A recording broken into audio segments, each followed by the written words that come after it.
ये कहानी है एक ऐसे राजा की जिसे तलाश थी अपने बाद राज्य की गद्दी पर बैठने वाले एक सच्चे और ईमानदार उत्तराधिकारी की, जो राज्य की प्रजा का ध्यान रख सके, उनके साथ न्याय कर सके। किसी राज्य में एक राजा रहता था। उसकी कोई संतान नहीं थी, इसलिए वे बहुत उदास और चिंतित रहता था। उसे इस बात की चिंता सताती रहती थी कि उसके बाद राज्य का उत्तराधिकारी कौन बनेगा। यदि कोई बेईमान और धोखेबाज व्यक्ति इस राज्य का राजा बना तो उसके राज्य में जनता दुखी हो जाएगी। वे जनता पर अत्याचार करेगा। राजा को एक ऐसे ही ईमानदार उत्तराधिकारी की तलाश थी, जो उसके बाद उसके राज्य को अच्छी तरह से संभाल सके और प्रजा का ध्यान रख सके। लेकिन इतने बड़े राज्य में एक सच्चे और ईमानदार उत्तराधिकारी को तलाश करना कोई आसान काम नहीं था। बहुत सोचने के बाद राजा के दिमाग में एक तरकीब आई। उसने राज्य के सभी बच्चों और उनके माता पिताओं को एक शाही दावत में बुलाया। भोजन के बाद राजा ने सभी बच्चों को एक एक गमला और कुछ बीज बोने के लिए दिए। राजा ने कहा कि आज से ठीक 3 महीने के बाद सभी बच्चे अपने अपने गमलों में लगे पौधों के साथ महल में हाजिर होंगे। जिसका पौधा सबसे अच्छा होगा उसे इनाम दिया जाएगा। सभी लोग खाली गमला और बीज लेकर अपने अपने घर चले गए। घर जाकर सभी ने राजा के द्वारा दिए गए बीजों को अपने अपने गमलों में बो दिया। कुछ समय के बाद बीजों में से छोटे छोटे पौधे निकलने शुरू हो गए। इस कार्य में बच्चों के माता पिताओं ने भी बच्चों की मदद की। वे पौधों की अच्छी तरह से देखभाल करने लगे। समय के साथ साथ पौधे भी बड़े होने लगे। सब बच्चे और उनके माता पिता ये देखकर बहुत खुश थे। उन सब बच्चों में से एक बच्चा ऐसा भी था जिसके गमले में अभी तक एक भी अंकुर नहीं फूटा था। इस बात से वो बच्चा और उसके माता पिता बहुत दुखी थे। उन्होंने अपने बेटे को दुखी देखकर कहा, बेटा परेशान मत हो, क्या पता ये बीज ही खराब हों, हम नए बीज लाकर बो देंगे। बच्चे ने कहा, नहीं माँ, अगर हम दूसरे बीज लाकर बोएंगे तो ये महाराज के साथ धोखा होगा। और माँ, आपने ही तो मुझे ये सिखाया है कि किसी को धोखा देना और झूठ बोलना सबसे बड़ा पाप है। ये सुनकर माँ ने बच्चे को गले से लगा लिया।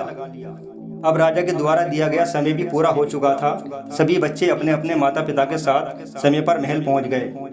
सैनिकों ने सभी लोगों के गमलों को महल के बाहर रखवाया और सभी को इंतजार करने के लिए कहा।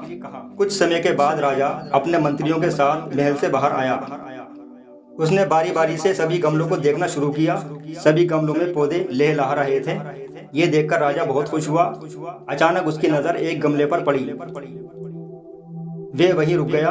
राजा ने कड़क कर पूछा, ये गमला तो खाली है, किसका है ये गमला जिसमें एक भी पौधा नहीं है? जिसका ये गमला हो तुरंत हाजिर हो। डरते डरते वह बच्चा अपने माता पिता के साथ राजा के पास आया। वह बोला, महाराज क्षमा करें, यह खाली गमला मेरा ही है। राजा ने उस बच्चे से कहा कि मैंने तुम्हें गमले में पौधा उगाकर लाने के लिए कहा था, खाली गमला लाने के लिए नहीं। फिर तुम ये खाली गमला क्यों ले आए?